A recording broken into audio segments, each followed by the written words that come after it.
নমস্কার, আমি মৃগাঙ্ক।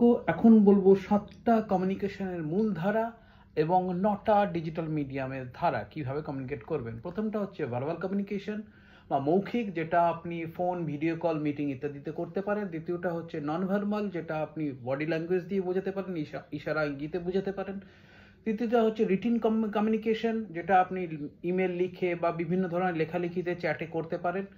তারপর ওটা হচ্ছে ভিজুয়াল কমিউনিকেশন, ছবি, ইনফোগ্রাফ, নানা ধরনের পোস্টার্স, যা যা ধরনের ড্রয়িংস আছে সেই করতে পারেন। তারপর হচ্ছে ফর্মাল কমিউনিকেশন, যেটা আপনি অফিসিয়ালি করেন বিভিন্নভাবে মিটিংয়ে বা মিছিলে বা অফিসিয়াল নোটস যেগুলো থাকে। তারপর হচ্ছে ইনফর্মাল কমিউনিকেশন, বন্ধুদের সাথে আমরা যেরকম কথাবার্তা বলি বন্ধু পরিবারের সঙ্গে। এবং লাস্টে হচ্ছে ইন্টারনাল ভার্সাস এক্সটার্নাল কমিউনিকেশন, সেটা অফিসেও হয়, বাড়িতেও হয়। বাড়িতে পরিবারের সঙ্গে আপনি এক ধরনের কথা বলেন, বন্ধুদের সাথে অন্যভাবে কথা বলেন।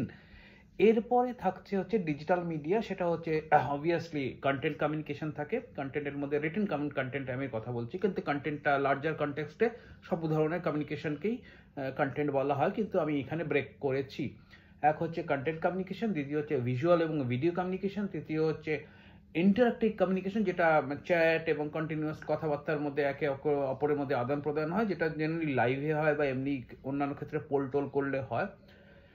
তৃতীয় হচ্ছে ওয়ান টু ওয়ান, মানে আপনার সঙ্গে আমি ডিরেক্ট কথা বলছি, সেটা একটা হতে পারে। ওয়ান টু মেনি, যেটা মেনলি ব্রডকাস্ট মিডিয়াতে হয়, যে কোনো রেডিও বা টেলিভিশন মিডিয়াতে হয়।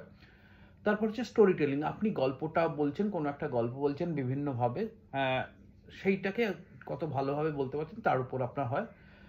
তারপরে হচ্ছে ইমোশনালি আপনি কিভাবে একটা আপনার কন্টেন্টকে আপনি কমিউনিকেট করতে পারছেন, যাদের টার্গেট অডিয়েন্স তাদের কাছে দিতে পারছেন, সেটা একটা খুব ভালো।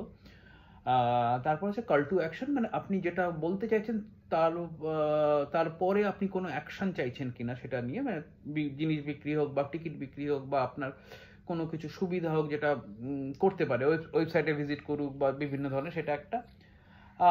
তারপরে থাকছে হচ্ছে ইউজার জেনারেটেড, আপনার থেকে যারা সাথে যারা কমিউনিকেট করলো, যারা আপনার জিনিস নিল, সার্ভিস নিল, তাদের আপনার প্রতিক্রিয়াগুলো। তো এই ক ধরনের কমিউনিকেশন আছে। আরও জানতে চাইলে আমার চ্যানেল @মৃগাঙ্ক মজুমদার সাবস্ক্রাইব করুন, আরও আমি টিপস দেবো।